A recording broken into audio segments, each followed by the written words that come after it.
Already then. So we're going to begin. Can you see my blackboard? Well, my whiteboard. Already then. So as you remember, last time we were looking at some statistics. We said we mentioned the definition of macroeconomics as opposed to microeconomics. Okay, micro means it's going to be explaining all the individual decisions in a competitive market, and macroeconomics is like we're going to analyze the picture as a whole. Okay, as a system. So we're going to see the monetary system, the banking system, why we're going to deepen a little bit more on inflation rates, like why, why a lot of coins, a lot of currencies go up, others go down, etc. Okay, and well, we were looking at some population pyramids. Did I get to that part with you guys? Did we look at the Mexican, Japanese, and German population pyramids? Yes? Okay. Now, some observations. Okay, we're going to go back a little to that. And, oh, it's pending. I need to send you the presentation. Some observations. We can have three types of pyramids, population pyramids. And population pyramids tell you a lot about the past, the present, and the future of a nation. Hello, Santiago. Okay, so first of all, we have like all the Latin American countries. Yes, Sweetie?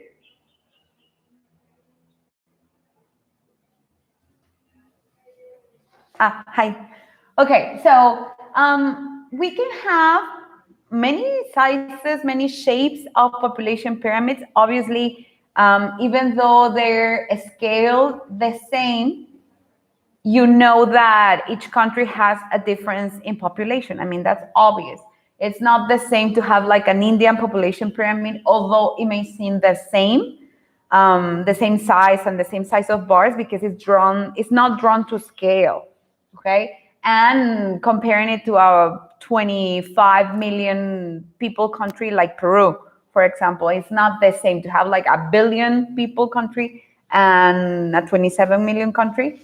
I mean, it's drawn in the same size, but that doesn't represent that the countries are the same in population, okay? That's one observation. Another observation is that, as you saw, the population pyramid is divided into bars.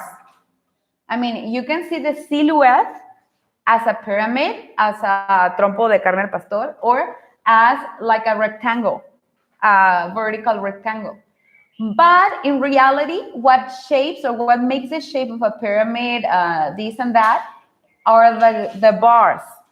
And did you notice that the bars are divided into females and males? That's going to be very important for interpretation. Remember that statistics and mathematical models are not important because we know how to solve them. In many cases, especially in economics, you are going to have computer-based software that, hello, Amanda, we're going to have computer-based software that calculates that for you. What's up to you is the interpretation, okay? So in the first type of population pyramid, we're going to have the triangle shape, and that means that children, young people, and people that are economically active are going to be the bottom and the base of the pyramid, and that means a healthy economy, okay? A healthy economy because, first of all, we're replacing the generations. Probably we're growing, but at a very slow rate. Now, what would mean that is growing at a very fast rate and there is a population spread, like the baby boomers in United States after World War II, okay? Men come back from war, and they obviously mate with their mates. And well, nature, bees, flowers happen, and we have a population boom. And that's why that generation is called the baby boomers, because you can see, as a matter of fact, you can see the bulk. You can see a growth in that generation that right now is like on 60 something, okay, 60 something. 70-something years old. Those are the people that fought the war, and they were well, they're not the ones that fought the war. They're the children of the ones that fought the war. Okay, so here we have one shape. Then the other one is like a sand watch. We have like a shrinking space in the middle, and then we go to the base, okay, with a wide bottom. Now, what does this mean? Well, the same, that we're gonna have from people that are probably getting to their 40 years old until people that are retiring, we have a very small population. That is always dangerous because, as we mentioned last time that we had class, if you have a very small generation here supporting a bigger generation, bigger in size, then all your benefits, retirement and compensation benefits for people that are working for you as the government, and hello Stephanie, is going to just crumble down because you have not enough resources to pay for these people pensions and these people's benefits. Okay, because obviously when we change the benefits programs for healthcare, for education, free education, you know that in United States, for example, the educational system is basically like 95% of the educational institutions are totally public and totally free. And we have a very small number of private schools in elementary, middle school, and high school. So on top of that, they give you the school material. They give you the books, they give you a lot of things. They give you sometimes I think that when I went to high school, they even gave me the uniform, the PE uniform. I didn't have to buy it. They pay for your toga, they pay for so many things. And well, that has to come from somewhere. And obviously it comes from taxes, but also it comes from accumulated accumulated payments of older generations. So if money is not enough, that means when we have like a shortage of population, then a lot of these benefits and government programs are going to be in danger. Okay, and then we have like a very rectangle population pyramid shape. It's like the United States. It means it's replacing itself. It means it grows, but it doesn't grow that fast like this one, or it's not changing like this one. Okay, so this is very important. Why we mentioned last time also that why are we dividing the age ranges in such a way, okay, in such a way? Well, because age 5, age 65 are very, very important. And right now I'm going to share a screen, okay, so that you can look at one of the pyramids. Hold on a second. Only for a little while, I'm going to, okay. ¿Alguien puede activar su micrófono y decirme si está viendo la presentación, por favor? Gracias, corazón. Okay, so here's a Mex. ¿Tú no lo ves? A ver. ¿Qué será?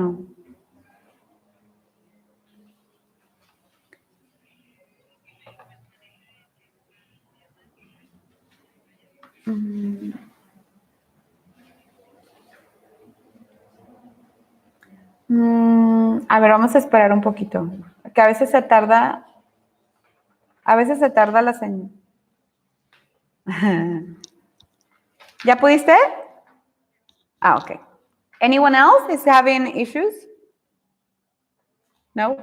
Okay, I just want you to project, I want to project these because I want you to notice again the age divisions, okay?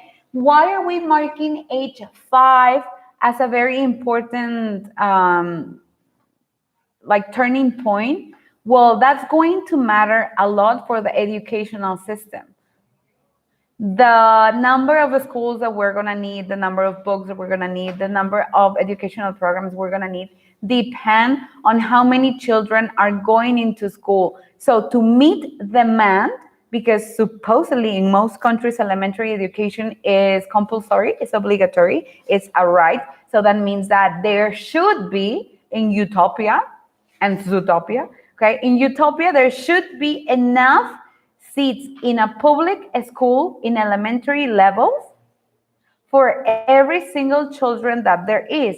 This is very important for their government to know and to realize. If they don't have a hold of the population and the division of this population in age ranges, then they're going to miss out on a lot of decisions. That's why we were talking about the other day that macroeconomics, one of the purposes is to help governments make good decisions with enough information. If you don't possess information, you have to generate it. You have to project it. Okay, for example, right now in the COVID circumstance, okay, we don't have any past statistics or any past information, although we have had influenza, we have had dengue, we have had other diseases. However, we don't have an exact scenario or how things are going to develop. So in those cases, we need to go to mathematical models. And that's what the University of Guadalajara did with their little famous function that forecasts the future, and they're telling us in what phase we are and how many days are calculated for everything to be over and blah, blah, blah. Okay, so when we do not have enough information from the past that can make up for statistical models, then we need to go, okay, for generating some models so that we can forecast the future. And we generate it. If there is no information, we generate the information, okay? So here's that one. And here's the other two. You see? You see how different they are and how Germany and Japan are going to face a very, very humongous crisis whenever they go there. No wonder why these countries sometimes favor, independently on the ideology, religious beliefs and principles, these countries, the Netherlands, Germany, Denmark, Norway, they favor assisted suicide policies and like free abortion policies and free lethal injection thingies, like all these type of policies that, I mean, moral principles aside, they're going to favor the diminishing, okay, the action of the need of diminishing the population that is getting there. Because if they pass the line of the retirement age at around 67 or 70 years old, and we are going to have obviously people that are elderly, you know that they're more inclined or they're more probable to have a lot of diseases, or well, just a decreasing capacity for mobility and all these other functions. So that's why we need to favor the shrinking of this population, okay? Those are measures that obviously go against the ethical principles, and you need to know that, okay? Although in this class, we're only going to see the economic upsides and the downsides of these matters. So, okay. Do you have any questions on population pyramids? Because the homework is going to be about these population pyramids. I'm going to give you some countries. You're going to have to look for them. I'm going to give you the links, and you're going to have to compare and analyze some questions that I'm going to throw at you. Okay? Do you have any questions? You're so smart. Everything clear. Okay, let's go back now to, I don't know, hold on, because I'm still trying to see what's going on with my life. Sí, gracias. Dejar de compartir. Now you're looking at me? Okay, perfect. So now some things that are not a very good sign when population is declining. Okay, we need to, obviously, another topic that is thrown here when we talk about population growth and population decline is, as I told you last time, the identity thing. the nationalistic identity issue. I mean, some of these races, Italy, for example, I think Italy has a worse pyramid than Germany, and Germany is pretty bad. We're facing a race in extinction. We're facing some national values and iconic traditions that may fade away. So some people are against that. I mean, just like we are like in Mexico here, so concerned about indigenous people and their traditions and uses and customs.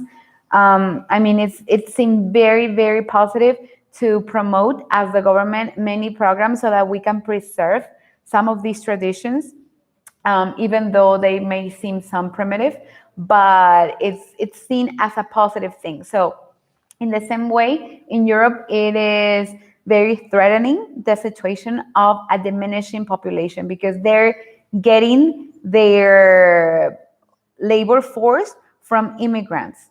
For example, in France, it's like, I think I read like a year ago or something like that, that 40% of their labor force, especially in some levels of types of jobs, they come from Africa. They come from Africa, and obviously they have a Muslim tradition. I mean, no discriminatory commentaries, but French people were very concerned about their national identity. They're like, if we do not have replacements because people are not having children, then how are we going to overcome, or how are we going to pass our culture to the next generation? It's only going to be in a book, in a history book, and that's it, and it's over for them. So some of the things that we can observe, everything has advantages and disadvantages, looking at it in a very objective way. Okay, obviously there's an upside to population decline, but I think there are more downsides. For example, fewer schools means less job demand. As we drew the curves of demand and supply for shampoos and for cereals and for milk and for any good, you name it, okay, we would have to calculate the equilibrium point for the next generations in decade after decade of the schools that are going to be needed so that they meet demand. Okay, and well, obviously that is going to include a budget allocation of resources that maybe, well, as Mexico's economy seems, we don't have. Okay, we don't have that many resources, and that's also going to hit the jobs demand. All the people like me that are dedicated to the educational system, well, we're going to be out of a job, because if the base of the pyramid is shrinking, then not only the race is going to reduce, but blah blah blah. Okay, now another thing very different is for the environmental purposes. Obviously that's another discourse and other factors that we have to take into account.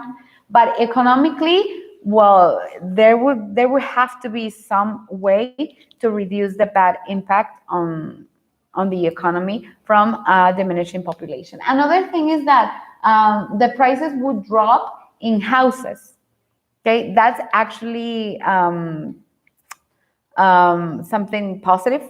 For example, okay, if you have more houses unoccupied, since there's less quantity demanded, that means that the price is going to lower, right? Remember, the price is going to rise if more houses, if the quantity demanded is lowering. Okay, so the curve would have to shift all the way so that we can get to the equilibrium again. So that's something to think about. And finally, less turnover for businesses. Obviously, if you have a population that is actively productive, or they're in their, for example, from their 25 years old to their 60 something years old, they are the people that are traveling, that are buying things, that are investing in their future, buying houses, buying cars, buying motorcycles, buying everything. And so if that population is like here in Europe, that we have these like sandglass shape pyramid, which is not a pyramid anymore. Okay, we have these very slim then that means that these people are making businesses have less earnings, and that means there's a shrinking economy. And shrinking the economy is always a bad thing, okay? Always, always a bad thing. And finally, we started seeing some of these statistics, and we have seen this before, okay, in the first partial, and we have seen it in past classes. I just want to point something out. You need to have this in your notebook. Okay, the gross domestic product, as we were already saying, is the Producto Interno Bruto. That is the measure in which we're going to decide, or we're going to appreciate an economy's growth. Okay, now remember what I told you. I know you've forgotten everything that I've told you before, but you have to remember that the wealth of a country does not come from the assets that they actually have, or they don't come only from the money that they actually and really have in the reserves. Because there's a lot of floating money. For example, the credit system is based upon floating money. It's a concept. The interest that you accumulate from this and that and blah, blah, blah. Obviously, they are not like just popping out like popcorn in the reserves. What's it called? In the vaults reserves of the banks, of the national banks. I mean, it's not like magic. Magically, they appear. All right. So there's a lot of floating money. And if everybody right now goes to the bank and tries to retrieve their savings, obviously the bank system is not going to be able to return the money or to give you the cash. Okay. There's not as much cash, like circulant money. Okay, we have things invested in assets, in goods, in services, and obviously when we calculate the wealth of a nation, as Adam Smith stated in 1776, as you already know because you presented it, he stated that the wealth of a nation pertains or is a product of their capacity to make something, to create something. So like if a person in the 15th day of the month just spends all his paycheck, okay, he has no more money for going on to the 16th day of the month or the 17th or the 18th day, that doesn't mean that he is poor or that he is destitute. It means that he has the capacity to produce more money. He can go and sell ice cream, he can go and sell lemonade on the streets, he can produce some money, okay? Now remember, money is like matter in physics. It does not create itself, okay? It has to be transformed, okay? That's very, very important. The only way to create money or create wealth that then is put into money terms is to work more and to produce more, etc., okay? So here's the GDP. That's the indicator that is going to show us how much a country is worth or how much a country is producing. And here in Mexico, we're pretty good. As a matter of fact, we are the 11th economy.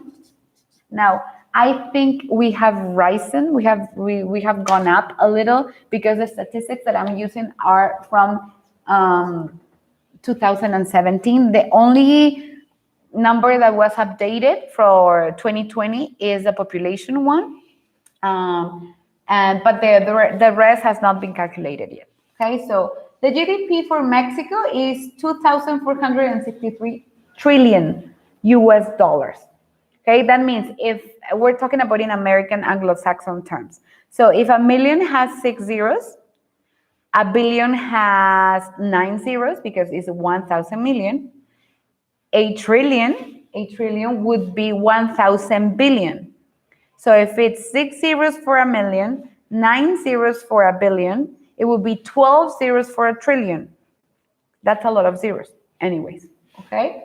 Then remember, we calculate GDP per capita because obviously the country, we are the 10th biggest country in the whole wide world, okay? We switch with Japan. Japan has gone right now in this little update after us. Obviously, China and India are at the top with their humongous population. And correspondingly, China has the number one GDP of the whole world. Now, logically, India should have the second GDP, the biggest GDP in the world, because it's the second biggest population, but it's not. It's the United States. Okay? That's one of the cases, or one of the examples, when having a big population doesn't mean that you are all that. And it indicates a maldistribution of wealth, and it indicates that the country is not so wealthy. Okay? And for that precisely, we get an average. So the GDP per capita is the average. Is the GDP, the total GDP, divided by all the people that are there. Now, what's the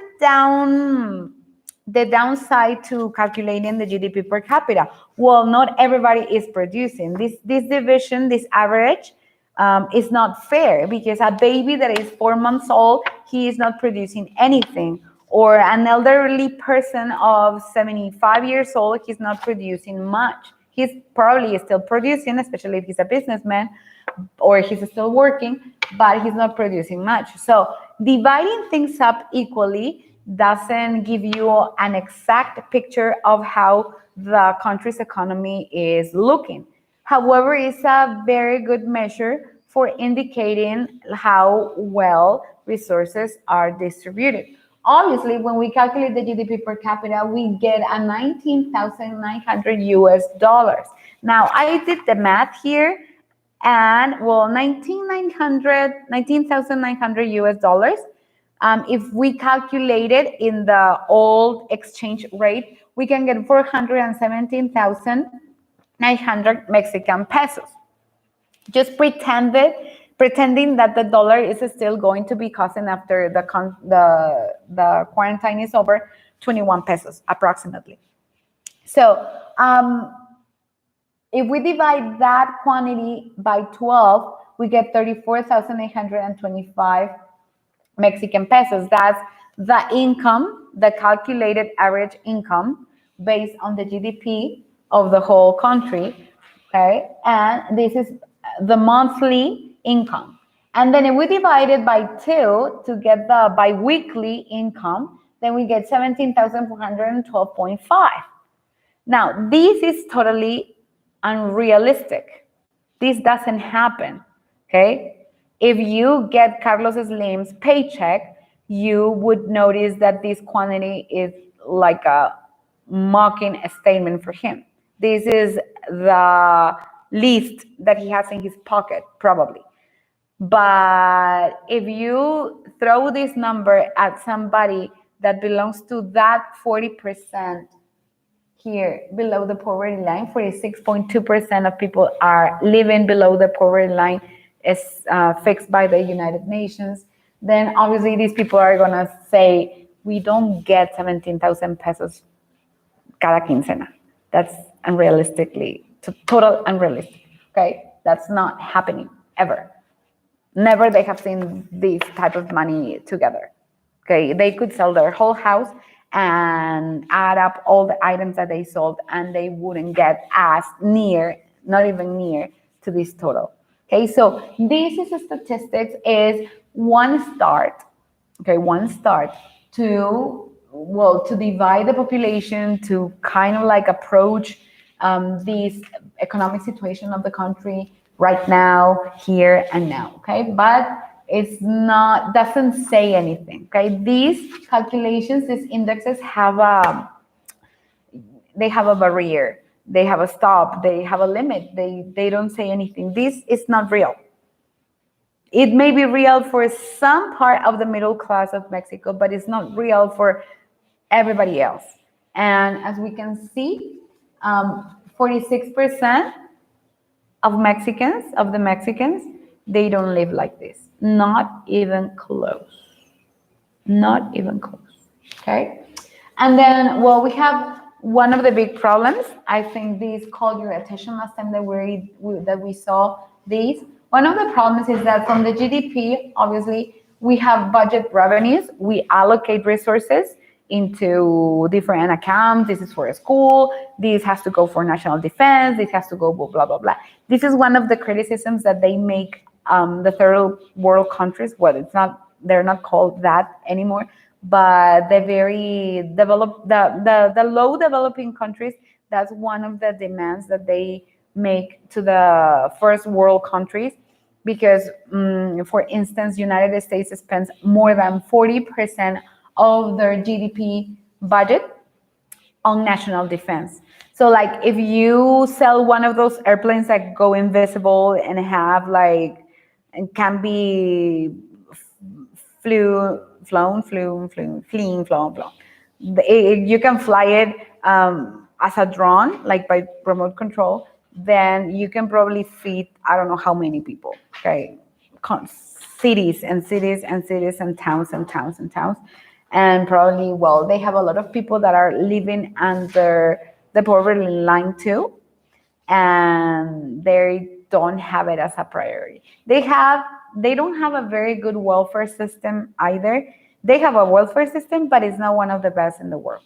Okay, and well, here's one of the problems for the unhealthy Mexican economy. The budget revenues is 261.4 billion US dollars. Okay, 261.4 billion dollars. That's how much Mexico earns per year. Now, look at the expenditures, $273.8 billion per year. That means that we're spending, what's the difference? 73 minus 61? I don't know, like 12, something like that. $12 billion dollars we spend more than we earn. So public debt is all the time and constantly growing. And finally, we were saying that the inflation rate in Mexico it's 6%. And if you compare it to the Venezuelan case, which you are an expert in Venezuela nowadays because of the last project in the last partial, well, if you compare it, Venezuela has closed in 2,430.6% rate of inflation, while Mexico has closed 2019 with 3.25%. So even from 2 years ago, 6%, Mexico has lower. We would have to calculate these years' inflation rates, okay? And we would have to trust the sources that are saying the truth, because, you know, we can be fooled also. Okay, so do you have any questions, guys? Let me switch to you. Hello. A ver, actívense.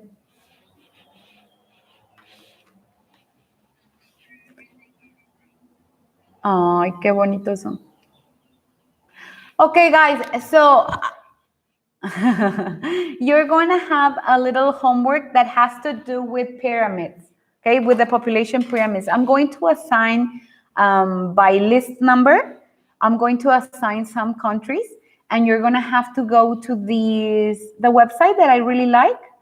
Remember that we've worked with it in past presentations. Look, I'm just going to show you. For example, if I give Karen Acosta, ay, Jesucristo. A ver. If I give Karen Acosta, let's say Italy, okay? So we would have to this webpage. You can look for it at CIA World Fact Book, just like that. CIA World Fact Book, and it's gonna be your first entry. You're gonna go to that webpage, and I love it because you can go to, what did I just say? Italy.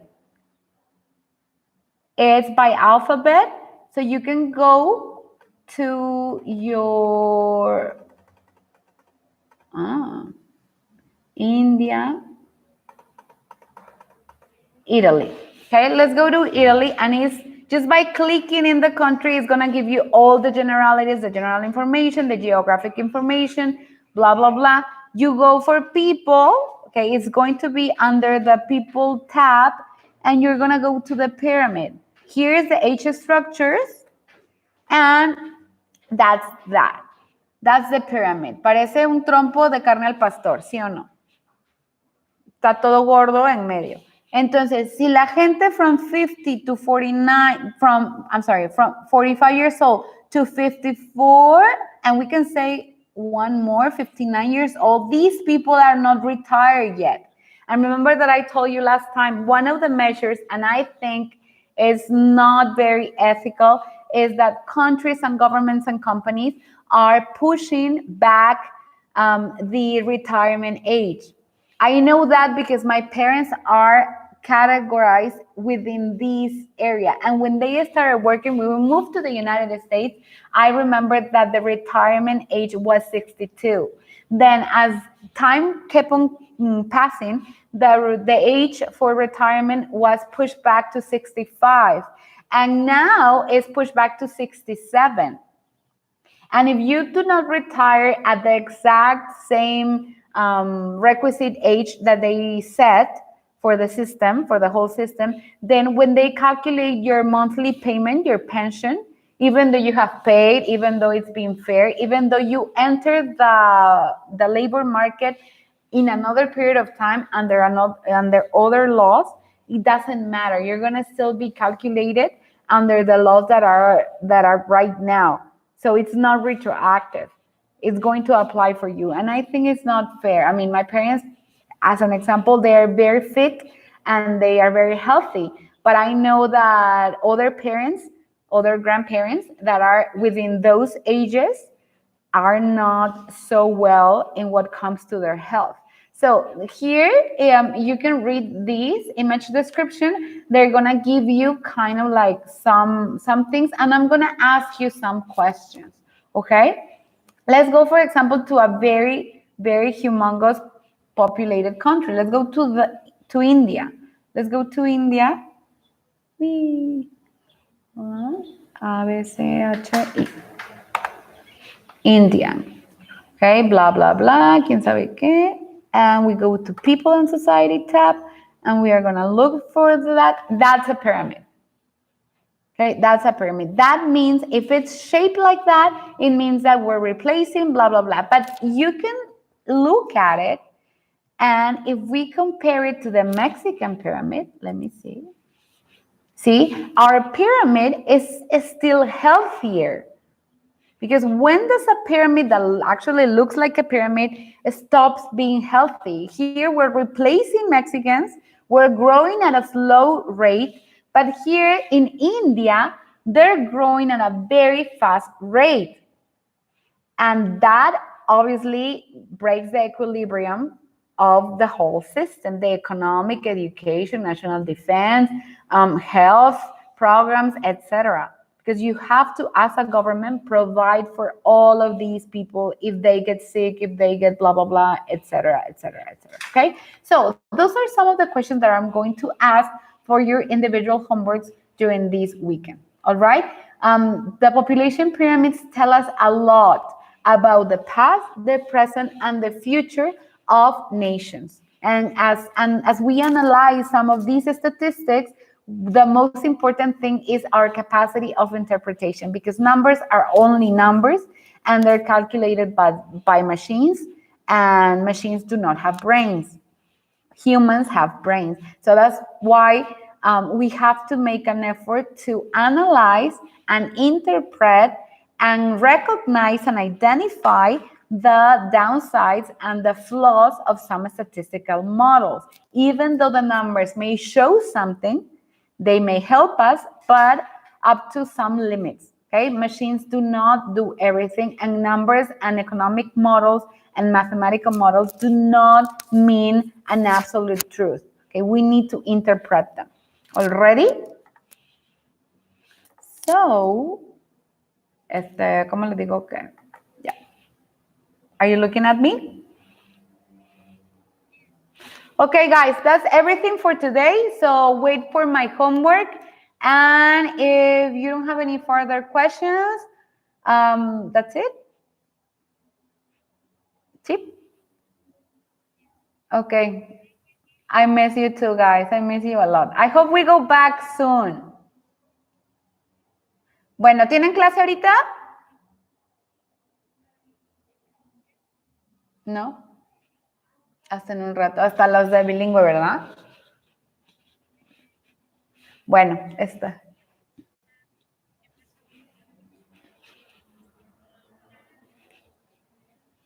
Hi, Amanda.